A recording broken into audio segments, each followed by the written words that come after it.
Semua arahaniku yang dikasih Tuhan. Hari ini, Kamis, tanggal 14 Januari tahun 2021, adalah Apodosis Theophani Tuhan dan Juru Selamat kita, Yesus Kristus. Kita memperingati perawan martir Agnes Sabas atau Sava, Uskup Agung Serbia, para Bapak Suci yang dibunuh di Sinai dan Raito, Imam Martir Plato, Uskup Tallinn dan seluruh Estonia, para Imam Martir Michael dan Nicholas, serta Nino dari Georgia.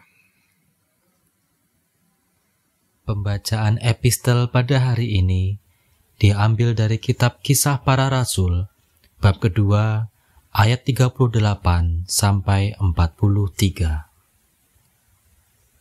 Jawab Petrus kepada mereka, "Bertobatlah dan hendaklah kamu masing-masing memberi dirimu dibaptis dalam nama Yesus Kristus untuk pengampunan dosamu, maka kamu akan menerima karunia Roh Kudus.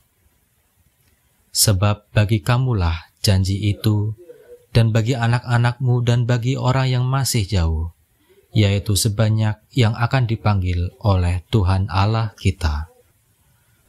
Dengan banyak perkataan lain lagi, ia memberi suatu kesaksian yang sungguh-sungguh, dan ia mengecam dan menasihati mereka, katanya, "Berilah dirimu diselamatkan dari angkatan yang jahat ini."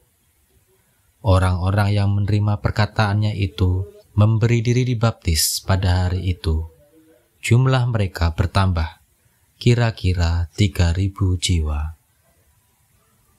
Mereka bertekun dalam pengajaran rasul-rasul dan dalam persekutuan, dan mereka selalu berkumpul untuk memecahkan roti dan berdoa. Maka ketakutanlah mereka semua, sedang rasul-rasul itu mengadakan banyak mujizat dan tanda. Kemudian, Gospel hari ini diambil dari Injil Suci menurut Lukas, pasal 4 ayat 1-15. Yesus yang penuh dengan Roh Kudus kembali dari sungai Yordan, lalu dibawa oleh Roh Kudus ke padang gurun. Di situ ia tinggal 40 hari lamanya dan dicobai iblis. Selama di situ ia tidak makan apa-apa, dan sesudah waktu itu ia lapar. Lalu berkatalah iblis kepadanya, "Jika engkau anak Allah, suruhlah batu ini menjadi roti." Jawab Yesus kepadanya, "Ada tertulis, manusia hidup bukan dari roti saja." Kemudian ia membawa Yesus ke suatu tempat yang tinggi, dan dalam sekejap mata ia memperlihatkan kepadanya semua kerajaan dunia. Kata iblis kepadanya, "Segala kuasa itu serta kemuliaannya akan kuberikan kepadamu, sebab semua itu telah diserahkan kepadaku, dan aku memberikannya kepada siapa saja yang ku kehendaki. Jadi jikalau engkau menyembah aku, seluruhnya itu akan menjadi milikmu." Tetapi Yesus berkata kepadanya, "Ada tertulis, engkau harus menyembah Tuhan Allahmu, dan hanya kepada Dia sajalah engkau berbakti." Kemudian ia membawa Yesus ke Yerusalem dan menempatkan Dia di bubungan bait Allah. Lalu berkata kepadanya, "Jika engkau anak Allah, jatuhkanlah dirimu dari sini ke bawah, sebab ada tertulis mengenai engkau, Ia akan merintahkan malaikat-malaikatnya untuk melindungi engkau, dan mereka akan menatang engkau di atas tangannya, supaya kakimu jangan terantuk kepada batu. Yesus menjawabnya, katanya, ada firman, jangan engkau mencobai Tuhan Allahmu. Sesudah iblis mengakhiri semua pencobaan itu, ia mundur daripadanya dan menunggu waktu yang baik. Dalam kuasa Roh kembalilah Yesus ke Galilea, dan tersiarlah kabar tentang Dia di seluruh daerah itu. Sementara itu, ia mengajar di rumah-rumah ibadat di situ.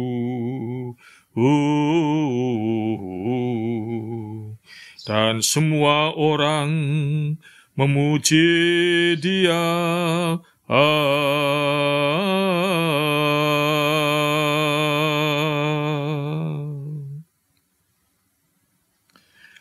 Hari ini kita sampai pada apodosis pesta Epifani atau Teofani, hari raya pembaptisan Tuhan.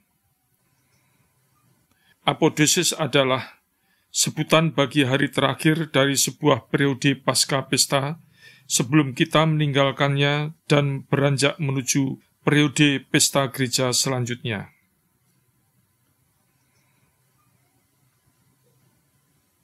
Bacaan epistel hari ini diambil dari Kisah Para Rasul 2 ayat 38-47.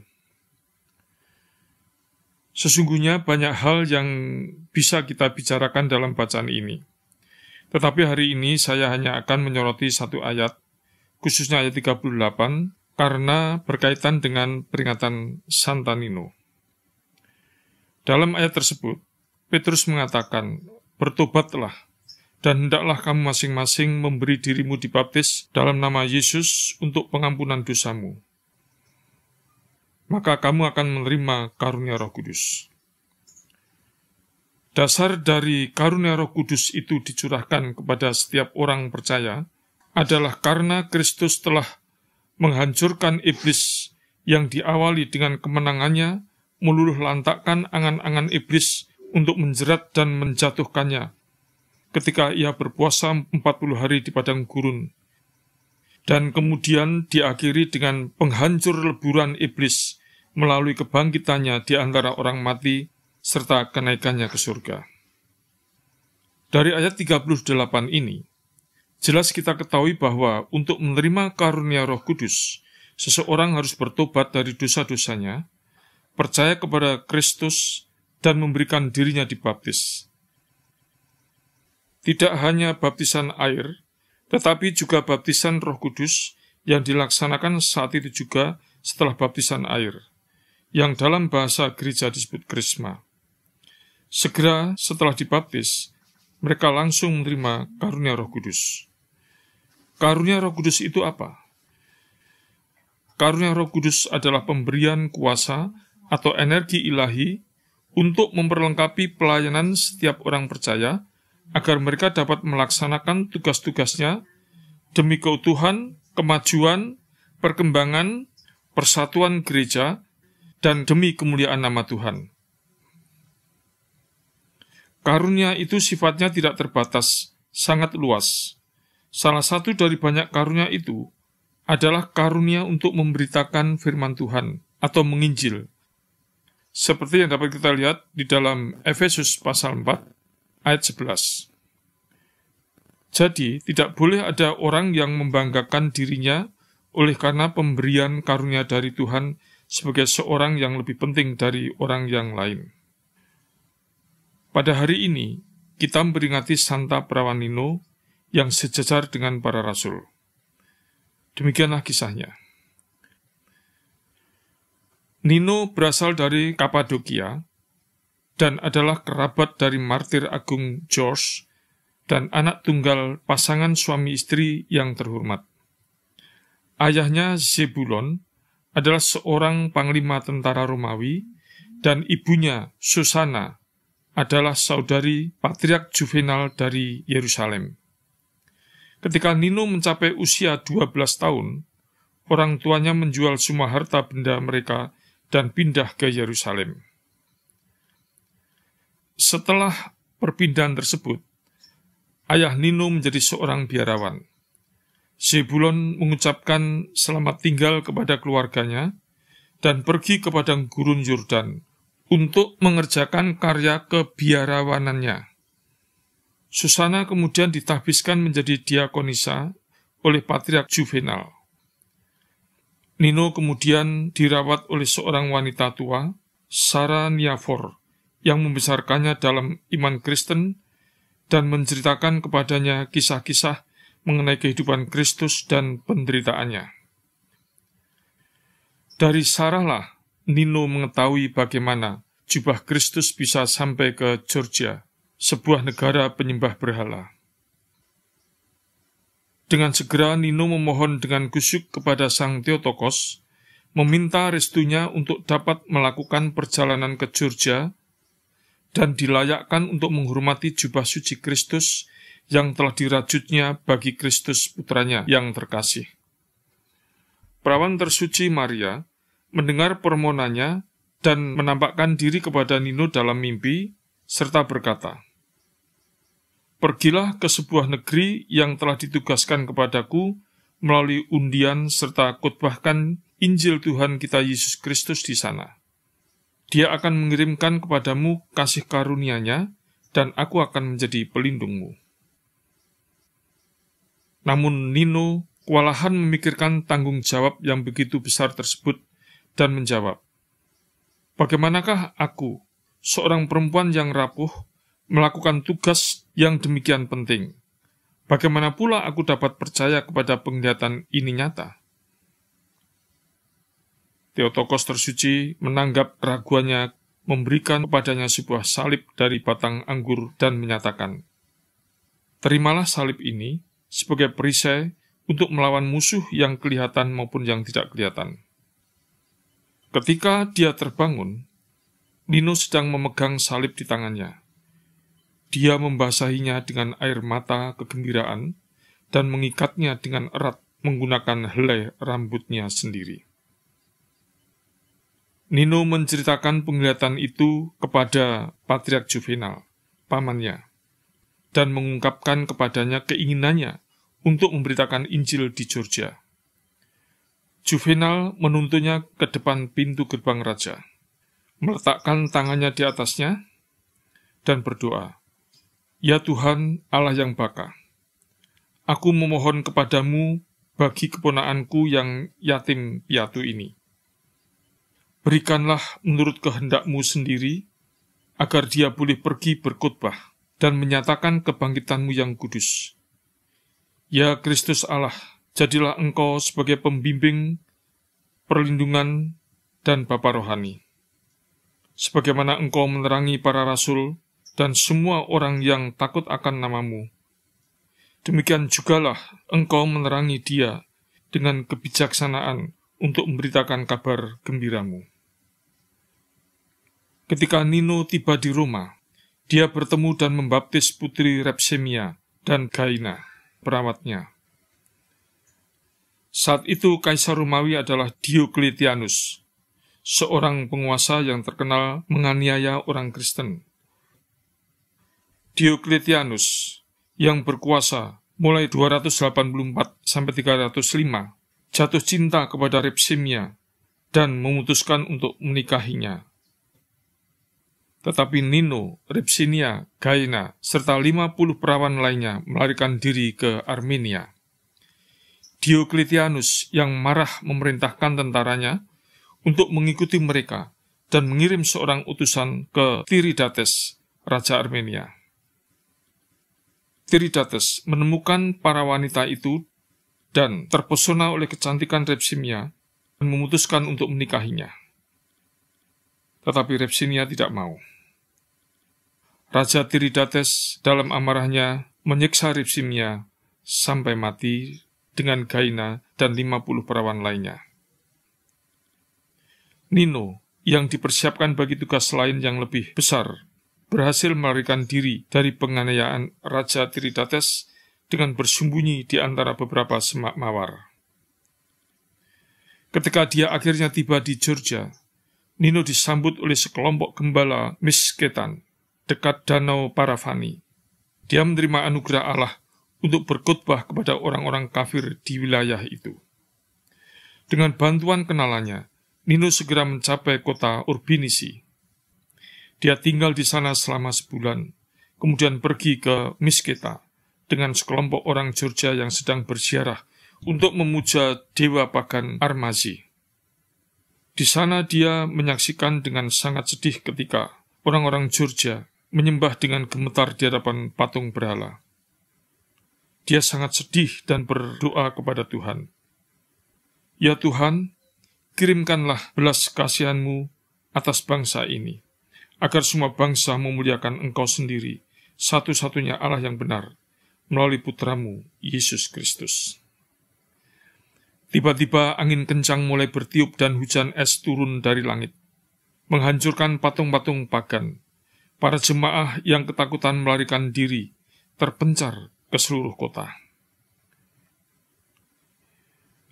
Nino membangun rumahnya di bawah semak-semak duri di Taman Raja, bersama keluarga tukang kebun kerajaan. Tukang kebun dan istrinya tidak memiliki anak, tetapi melalui doa Nino, Allah memberikan kepada mereka seorang anak. Pasangan itu sangat bersukacita, menyatakan Kristus sebagai Allah yang sejati, dan menjadi murid Santa Nino. Kemudian Santa Nino pergi. Mereka yang mendengarkan khotbahnya berpindah ke iman Kristen dalam jumlah besar. Santa Nino bahkan menyembuhkan Ratu Nana yang sakit parah setelah dia menyatakan Kristus sebagai Allah yang sejati. Raja Mirian, seorang penyembah berhala, tidak senang dengan kesan yang luar biasa dari khotbah Nino terhadap bangsa Georgia. Suatu hari ketika dia sedang berburu, dia berpikir dan kemudian memutuskan untuk membunuh semua orang yang mengikuti Kristus. Menurut rencana jahatnya, istrinya Ratu Nana bahkan juga akan menghadapi kematian bila menolak meninggalkan iman Kristen. Namun di tengah perburuan, tiba-tiba langit menjadi sangat gelap. Sendirian Raja Mirian menjadi sangat takut dan dengan sia-sia berdoa memohon bantuan para dewa. Ketika doanya tidak dijawab, dia akhirnya kehilangan harapan dan secara ajaib dia berpaling kepada Kristus. Wahai Allahnya Nino, terangilah malam ini bagiku, dan tuntun langkah kakiku, dan aku akan menyatakan namamu yang kudus. Aku akan mendirikan sebuah salib dan memuliakannya, dan aku akan membangun sebuah kuil bagimu. Aku bersumpah untuk taat pada Nino dan pada iman orang Romawi. Tiba-tiba malam berubah rupa, matahari bersinar terang, dan Raja Mirian bersyukur kepada Sang Pencipta. Ketika dia kembali ke kota, dia segera memberitahu Santa Nino tentang keputusannya.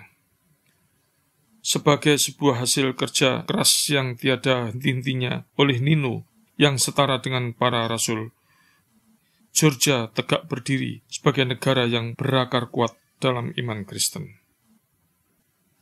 Santa Nino beristirahat di desa Botby di timur Georgia, dan sesuai dengan kehendaknya, dia dimakamkan di tempat dia mengembuskan nafasnya yang terakhir. Raja Mirian kemudian mendirikan sebuah gereja untuk menghormati Santo George di atas kuburnya. Semua anak rohaniku yang dikasihi Tuhan, sudahkah kita menggunakan karunia Roh Kudus yang telah diberikan kepada kita sejak kita dibaptis dan dikrisma dengan baik? Hanya kita masing-masing yang tahu tentang hal ini. Namun hari ini, bertepatan dengan peringatan Santa Nino, marilah kita melihat atau menengok hati sanubari kita yang paling dalam, bertanya dan mengoreksi, apakah karunia yang sudah diberikan kepada kita itu sudah kita gunakan secara efektif untuk kemuliaan nama Tuhan. Semoga kita terinspirasi kisah Santa Nino dan merevolusi diri untuk bangkit dan menggunakan karunia yang Tuhan telah berikan untuk kemuliaan nama Tuhan. Kiranya Allah Sang Tritunggal Maha Kudus memberkati semua anak-anak rohaniku sekalian, dimanapun kalian berada, mulai dari sekarang dan selalu, sampai sepanjang segala abad. Amin.